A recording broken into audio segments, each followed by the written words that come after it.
Hello students, now we have to start the chapter that is manufacturing industries.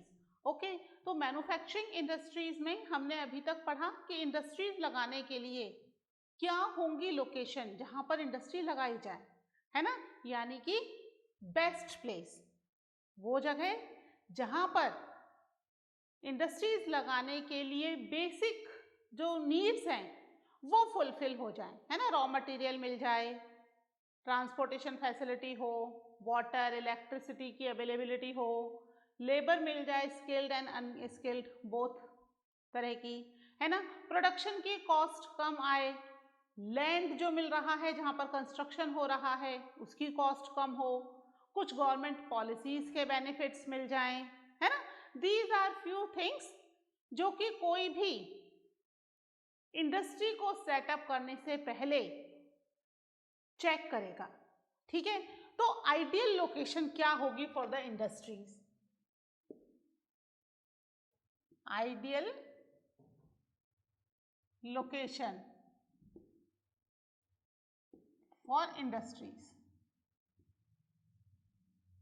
क्या होगी? Ideal location industry के लिए जहां पर क्या हो? सबसे पहले कॉस्ट ऑफ प्रोडक्शन कम हो, है ना। हर चीज की यहाँ पर बेसिकली हम इंडस्ट्री के लिए जो बात कर रहे हैं वो कम से कम कॉस्टिंग में चीजें मिल जाएं। उससे क्या होगा? प्रोडक्ट को प्रोड्यूस करने पर अगर कॉस्टिंग कम आएगी तो इंडस्ट्री ओनर का बेनिफिट ज्यादा होगा, फायदा ज्यादा होगा, क्योंकि मार्केट में बिकॉज ऑफ द कंपटीशन वो बहुत ज्यादा हाई रेट में अपना सामान नहीं बेच सकते, है ना।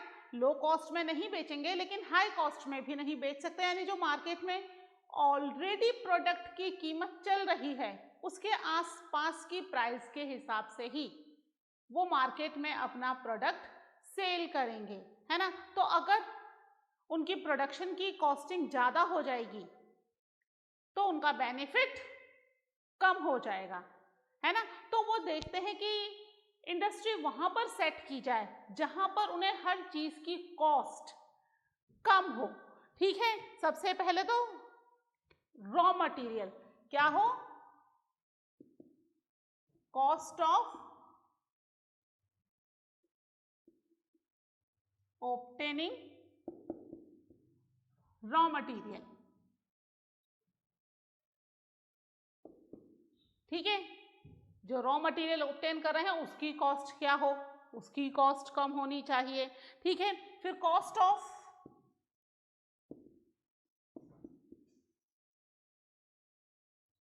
प्रोडक्शन एट साइट, साइट के ऊपर प्रोडक्शन जो है वो सस्ता होना चाहिए, उसकी कॉस्टिंग ज्यादा नहीं होनी चाहिए, है ना। इसके अलावा cost of distribution of product या प्रोडक्शन कर लेते हैं, ठीक है। कॉस्ट किस चीज की? जो प्रोडक्शन है उसका डिस्ट्रीब्यूशन भी कम कॉस्ट में होना चाहिए, उसकी कॉस्ट क्या पड़ती है ना। इसके अलावा कि क्या डिसीजन लिया जाए to locate factory at site,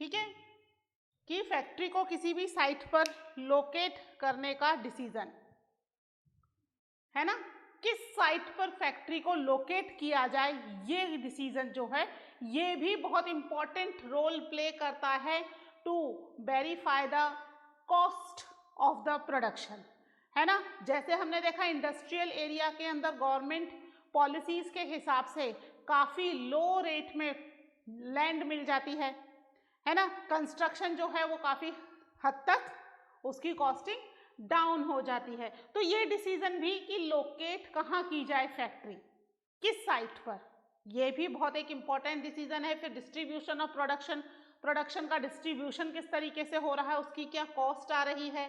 फिर प्रोडक्शन जो साइट पर किया जा रहा है उसकी क्या कॉस्टिंग आ रही है, यानी कि जो हमने लेबर लगाई है वो लेबर को कितना पे करना पड़ रहा है। साथ में ऑब्टेनिंग रॉ मटेरियल की, रॉ मटेरियल कहीं बाहर से मंगवा रहे हैं, वहीं ग्रो हो रहा है, आसपास ही मिल रहा है। ये सब चीजें किसी भी आइडियल लोकेशन के लिए इम्पॉर्टेंट हैं। ठीक है, इनको नोट कर लीजिए। फिर हम पढ़ते हैं about the classification of industries. Okay,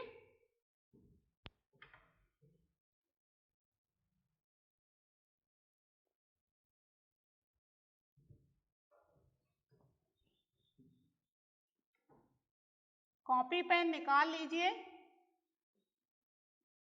और मेरे साथ साथ आप लिखते जाइएगा। मैं आपको एक एक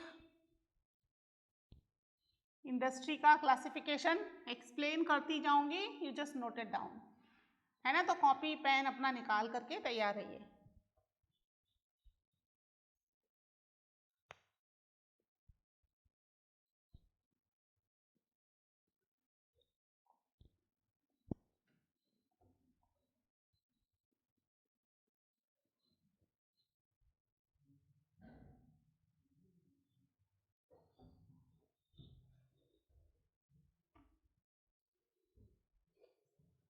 ठीक है, अब हम करेंगे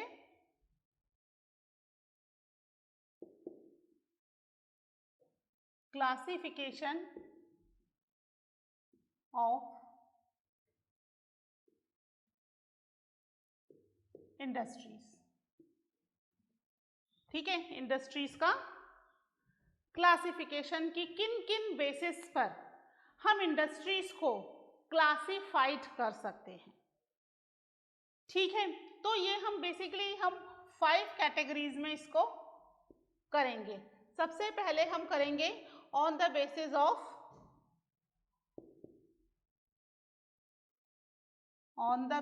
of source of raw material.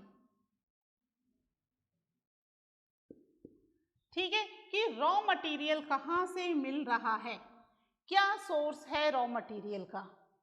ठीक है, सबसे पहला क्लासिफिकेशन हम इसके हिसाब से करेंगे।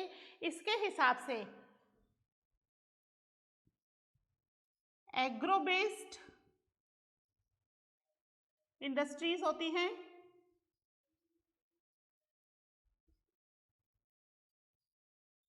दूसरी होंगी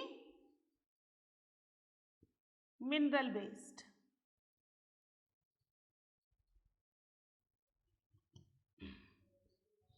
ठीक है, वैसे तो इसमें रॉ मटेरियल के हिसाब से अगर हम क्लासिफाई करें तो कई सारी कैटेगरीज बनती हैं, है ना। एग्रो बेस्ड यानी एग्रीकल्चर पर बेस्ड, मिनरल बेस्ड यानी मिनरल्स जहां से मिल रहे हैं, है ना, मेटल्स और मिनरल जहां से ऑब्स्ट्रक्ट किए जा रहे हैं उसके ऊपर। ठीक है, एग्रो बेस्ड और मिनरल बेस्ड के अलावा फॉरेस्ट बेस्ड भी होती हैं, मराइन बेस्ड भी होती हैं, है ना। मराइन एनिमल से भी कई सारी इंडस्ट्रीज चलती हैं, है ना, फॉरेस्ट प्रोडक्ट से चलती हैं। तो वैरायटी ऑफ इंडस्ट्रीज होती हैं, पर बेसिकली ये 2 इंपॉर्टेंट इंडस्ट्रीज हैं, agro based and mineral based. ठीक है, तो सबसे पहले हमारा जो क्लासिफिकेशन होगा इंडस्ट्री का वो होगा on the basis of raw material. ठीक है, उसके बाद नेक्स्ट नंबर पर हम करेंगे क्लासिफिकेशन इंडस्ट्रीज का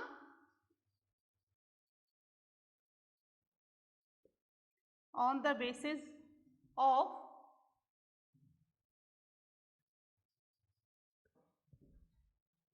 there main role. Main role मतलब इंडस्ट्रीज को चलाने में वो क्या रोल प्ले कर रहे हैं।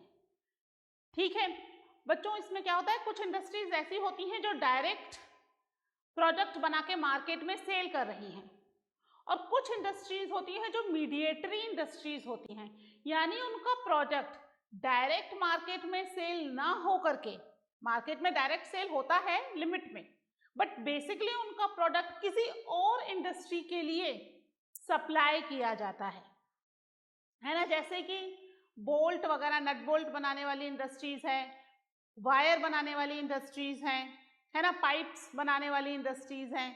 तो ये जो है ये अपना प्रोडक्ट बेसिकली किसी और इंडस्ट्री के लिए प्रोड्यूस कर रही हैं, ठीक है। तो इसमें दो तरह की इंडस्ट्री हो गई, बेसिक और की इंडस्ट्री,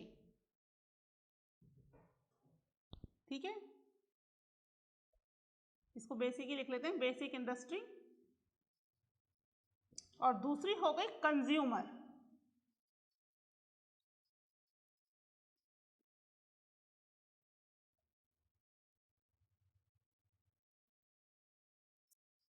ठीक है। बेसिक इंडस्ट्री और कंज्यूमर दो तरह की इंडस्ट्री हो गई है, ठीक है। किसके बेसिस पर? On the basis of their main role. वो क्या रोल प्ले कर रही है? कंज्यूमर, डायरेक्ट मार्केट में सेल कर दिया जा रहा है, डायरेक्ट कंज्यूमर को दे दिया जा रहा है ना। और ये बेसिक इंडस्ट्रीज यानी ये डायरेक्ट मार्केट में लिमिटेड क्वांटिटी ही सप्लाई होती है, बेसिकली ये दूसरी किसी और इंडस्ट्री के लिए प्रोडक्ट को प्रोड्यूस कर रही हैं, ठीक है। इसके बाद नेक्स्ट नंबर पर आता है on the basis of investment.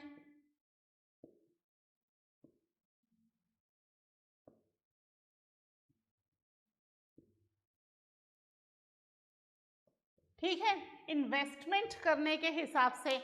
अब इन्वेस्टमेंट किस तरीके का इन्वेस्टमेंट हो रहा है ना। अगर बहुत ज़्यादा इन्वेस्टमेंट है तो इंडस्ट्री हो गई लार्ज स्केल इंडस्ट्री, अगर इन्वेस्टमेंट कम है तो स्मॉल स्केल इंडस्ट्री, अगर इन्वेस्टमेंट और भी कम है दैट इज कॉटेज इंडस्ट्रीज।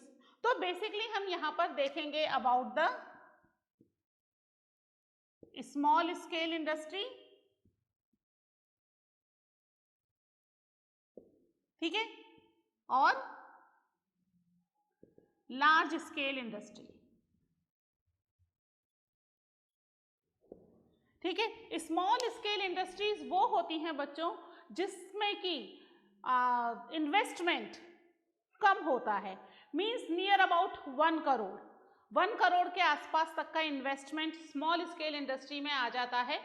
अगर इससे ज़्यादा हो गया, 1 करोड़ से ज़्यादा हो गया तो वो लार्ज स्केल इंडस्ट्री में आ जाएगा, ठीक है, वो स्मॉल स्केल में नहीं रहेगा।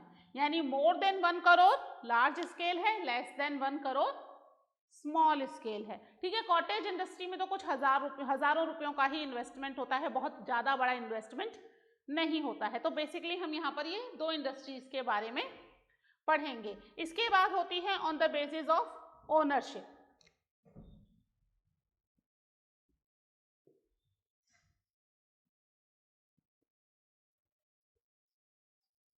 On the basis of ownership, ठीक है, कौन ओन कर रहा है? इसमें सबसे पहले है पब्लिक सेक्टर। पब्लिक सेक्टर में कौन आ जाएगा? गवर्नमेंट, यानी कि कौन है ओनर? गवर्नमेंट ओनर है कंट्री की। उसके बाद नेक्स्ट नंबर पर आ जाएगा प्राइवेट,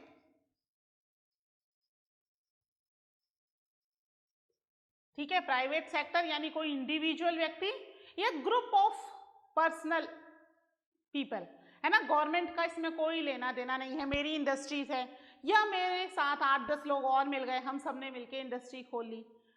ग्रुप ऑफ पीपल या इंडिविजुअल आते हैं, बेसिकली प्राइवेट ओनर होते हैं, फैमिली, किसी ना किसी फैमिली का होता है, ठीक है। इसके अलावा होता है जॉइंट सेक्टर। जॉइंट सेक्टर में पब्लिक और प्राइवेट दोनों मिलकर के उस इंडस्ट्री को खोलते हैं, ठीक है।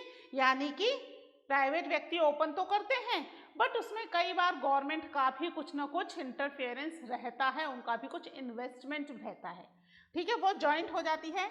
इसके अलावा एक फोर्थ तरह की है दैट इज कोऑपरेटिव। पहले पढ़ चुके हो आप छोटी क्लासेस में, याद आ रहा होगा थोड़ा थोड़ा, है ना। कोऑपरेटिव सेक्टर, कोऑपरेटिव सेक्टर मतलब कुछ लोग आपस में मिल करके, अ ग्रुप ऑफ पीपल आपस में एक दूसरे के साथ कोऑपरेट करते हैं और अपनी इंडस्ट्रीज खोल लेते हैं, इसमें अमूल का एग्जाम्पल सबसे ज्यादा दिया जाता है। ठीक है, तो एक होती है कोऑपरेटिव इंडस्ट्रीज। इसके अलावा एक और इंडस्ट्री है that is on the basis of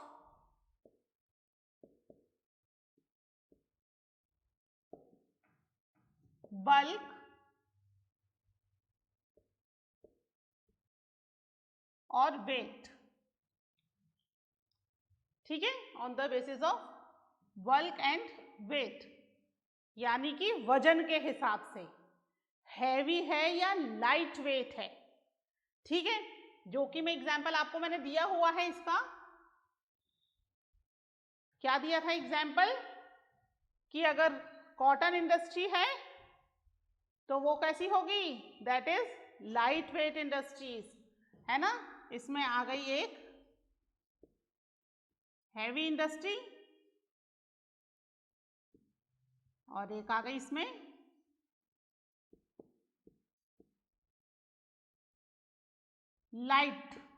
light weight, मतलब हैवी वेट और light weight, it is according to the weight, वजन कितना है।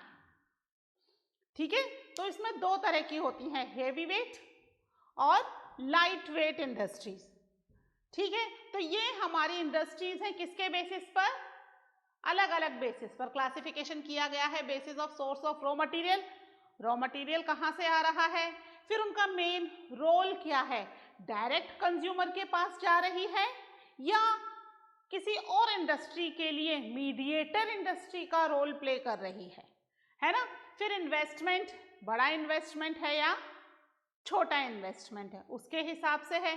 फिर ओनरशिप कौन ओन करेगा, गवर्नमेंट ओन करेगी, इंडिविजुअल व्यक्ति कोई ओन करेगा, दोनों मिलकर के ओन करेंगे या ग्रुप ऑफ पीपल आपस में कॉपरेट करेगा और एक कॉपरेट इंडस्ट्रीज को बनाएगा। और लास्ट में है on the basis of the bulk और वेट, वजन के हिसाब से इंडस्ट्री। तो these are the 5 classification of the industry on the based on different criterias. ठीक है, आप इस फ्लो चार्ट को एक बार बना लीजिए, फिर एक एक करके हम इन इंडस्ट्रीज के बारे में नोट डाउन करते जाएंगे। ठीक है,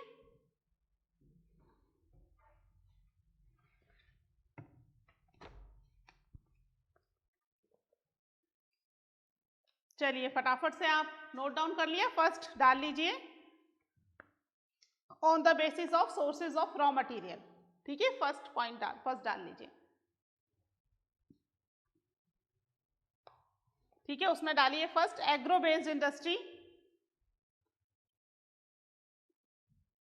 एग्रो बेस्ड इंडस्ट्री में कौन कौन सी आ जाएंगी, लिखिए डैश करके, cotton, woollen, jute, silk, tea, coffee etcetera.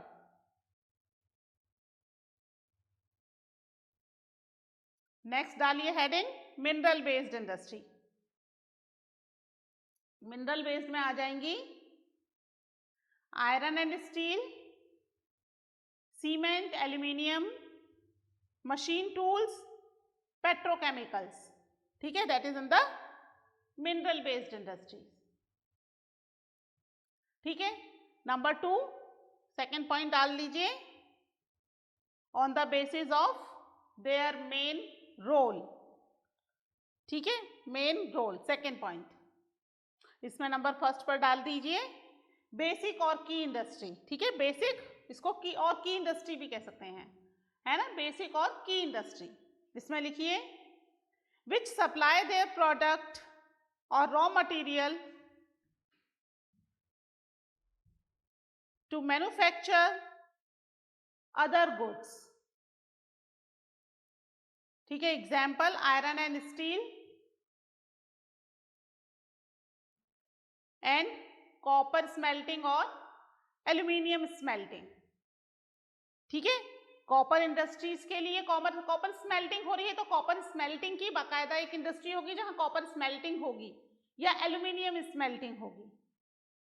ठीक है, और वो प्रोडक्ट क्या करेंगी आगे, मेन इंडस्ट्रीज को जो कि वहां से कंज्यूमर प्रोडक्ट बनाएगी उनको पास ऑन कर देंगी। ऐसे ही आयरन एंड स्टील इंडस्ट्री है, आयरन और स्टील बहुत सारी चीजों में यूज होता है। ठीक है, डिपेंड करता है किस इंडस्ट्री के लिए वो प्रोडक्ट बना रहे हैं। ठीक है, नेक्स्ट लिखिए इसमें सेकंड पॉइंट डाल करके, consumer industry.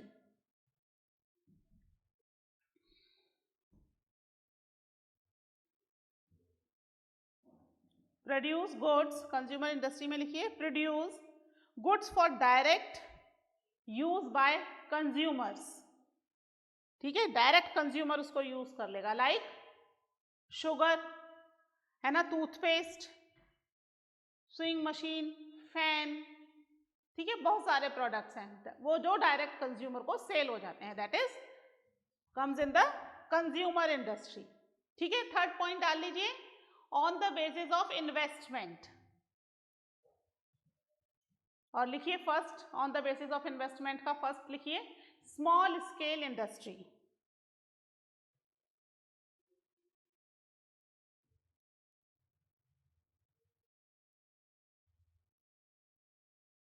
At present, the maximum investment allowed is ₹1 crore. Present, ये टाइम टू टाइम चेंज होता रहता है ना। अभी तक 1 करोड़ तक का इन्वेस्टमेंट स्मॉल स्केल इंडस्ट्री में अलाउड है, पहले इससे कम था, है ना, 10 लाख भी रह चुका है, अब 1 करोड़ हो गया है, तो टाइम टू टाइम में चेंज। ठीक है, तो प्रेजेंटली अभी कितना है, that is 1 crore rupee. This limits has changed over a period of time. पैसे की जैसे जैसे वैल्यू घटती बढ़ती रहेगी, इन्वेस्टमेंट की भी वैल्यू घटती बढ़ती रहेगी। ठीक है, तो this limit has changed over a period of time. ठीक है, नेक्स्ट डाल लीजिए आप हेडिंग लार्ज स्केल इंडस्ट्री। इसमें लिखिए if investment is more than 1 crore on any industry, then it is known as large scale industry. ठीक है, हो गया। नेक्स्ट फोर्थ पॉइंट डालिए on the basis of ownership. ठीक है, fourth point on the basis of ownership, इसमें first point लिखिए on the basis of ownership में पब्लिक सेक्टर। लिख लिया, लिखिए इसमें owned and operated by government agencies, owned and operated by government agencies. Example लिख लीजिए BHEL भेल, भारत हैवी इलेक्ट्रिकल लिमिटेड, है ना, एंड सेल SAIL। नेक्स्ट लिखिए प्राइवेट सेक्टर इंडस्ट्री। ठीक है, सेकेंड नंबर पे private sector, owned and operated by individual or a group of individuals। ठीक है, owned and operated by, वो owned and operated by government agencies, it is owned and operated by individuals or a group of individual। ठीक है, जैसे टिस्को है, Tata iron and steel company, Bajaj auto है, डाबर है ना, these are few private industries. ठीक है, नेक्स्ट थर्ड नंबर पे पॉइंट डाल लीजिए जॉइंट सेक्टर।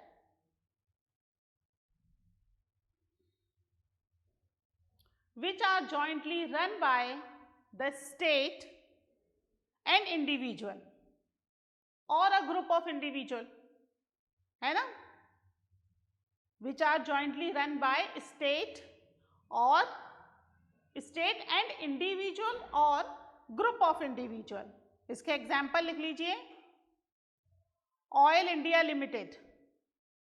ठीक है, ये जॉइंट वेंचर है गवर्नमेंट और इंडिविजुअल्स का, प्राइवेट सेक्टर का। फोर्थ नंबर डाल लीजिए कोऑपरेटिव सेक्टर। लिखिए इसमें owned and operated by the producers और suppliers of raw material, workers और बोथ। ठीक है, कोऑपरेटिव में क्या आएगा, जो अपना रॉ मटेरियल खुद ही प्रोड्यूस कर रहे हैं, अब उस रॉ मटेरियल को किसी और इंडस्ट्री को सप्लाई करने के बजाय वो मिलकर के, एक जना नहीं खोल सकता इंडस्ट्री क्योंकि इट नीड्स ह्यूज इन्वेस्टमेंट, तो वो आपस में मिल करके पैसे मिलाकर अपनी एक इंडस्ट्री ओपन करते हैं जहां उनका रॉ मटेरियल कंज्यूम हो जाए, उन्हें किसी और को बेचना ना पड़े, ठीक है, प्लस काम भी वो खुद ही करते हैं। कई बार खुद नहीं कर पाते तो वर्कर्स को अपॉइंट किया जाता है, ठीक है। तो इसमें ये आपस में कोऑपरेट कर रहे हैं एक दूसरे के साथ, ठीक है। फिर क्या करते हैं कि भाई जब उन्होंने इंडस्ट्री ओपन करते समय पैसे पूल किए हैं तो शेयर प्रॉफिट जो होता है वो भी आपस में शेयर हो जाता है। लिखिए इसमें एक और point, they pool in the resources and share the profit और लॉसेस प्रोपोर्शनेटली। प्रोपोर्शनेटली मतलब जिसने जितना पैसा इन्वेस्ट किया वो उतना ज़्यादा ही प्रॉफिट भी गेन करेगा या लॉस भी बियर करेगा, है ना। जिसने जितना कम पैसा इन्वेस्ट किया वो उतना ही कम प्रॉफिट शेयर करेगा, और अगर लॉस होता है तो लॉस भी उसका कम होगा, ठीक है। इसका एग्जाम्पल लिख लीजिए, sugar industry in Maharashtra, core industry in Kerala, और अमूल तो है ही इसका एग्जाम्पल इन गुजरात, ठीक है, अमूल लिख लीजिए इन गुजरात। चलिए लास्ट 5th नंबर डाल दीजिए, on the basis of bulk and wait.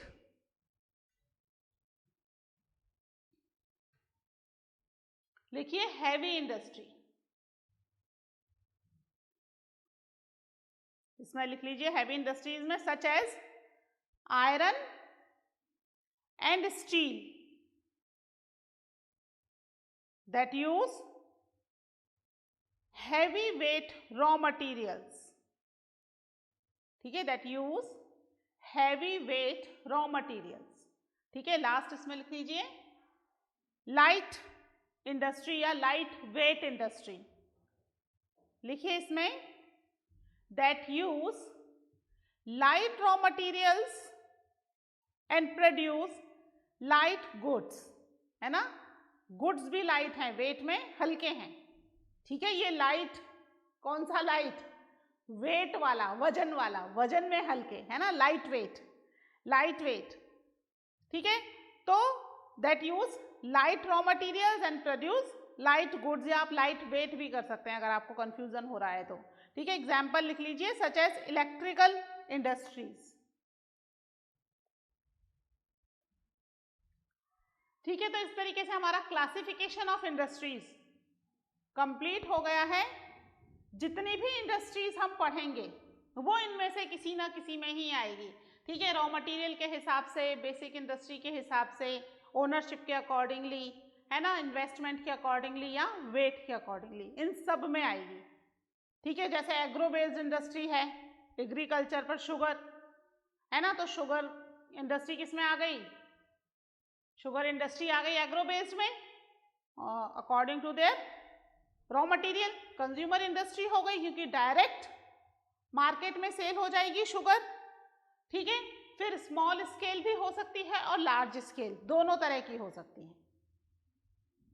है ना। बहुत ज़्यादा बड़ी इंडस्ट्रीज लगा दी तो अच्छा खासा इन्वेस्टमेंट होगा, छोटी इंडस्ट्री भी लगाई जा सकती है, बेसिकली स्मॉल स्केल में काम चल जाता है, ठीक है। फिर on the basis of ownership private भी हो सकती है और कोऑपरेटिव भी हो सकती है। अगर गवर्नमेंट इसमें इंटरेस्टेड हो जाए तो जॉइंट या पब्लिक भी हो सकती है। फिर वेट कैसा होगा शुगर केन का, that is a heavy weight, है ना। शुगर केन अच्छा खासा बल्क में और बड़े बड़े लंबे सीधे ले जाना, उसको ट्रांसपोर्ट करना, तो हैवी वेट में आ जाएगा, ठीक है। तो कोई भी इंडस्ट्रीज लगाएंगे वो इन सभी क्लासिफिकेशन को फुलफिल करेगी। तो that is the classification of industries. आप इसको एक बार अच्छे से पढ़ लीजिएगा, ठीक है, और नोट भी कर लीजिएगा सारे पॉइंट्स, ठीक है। मिलते हैं नेक्स्ट लेक्चर में, till then take care, bye.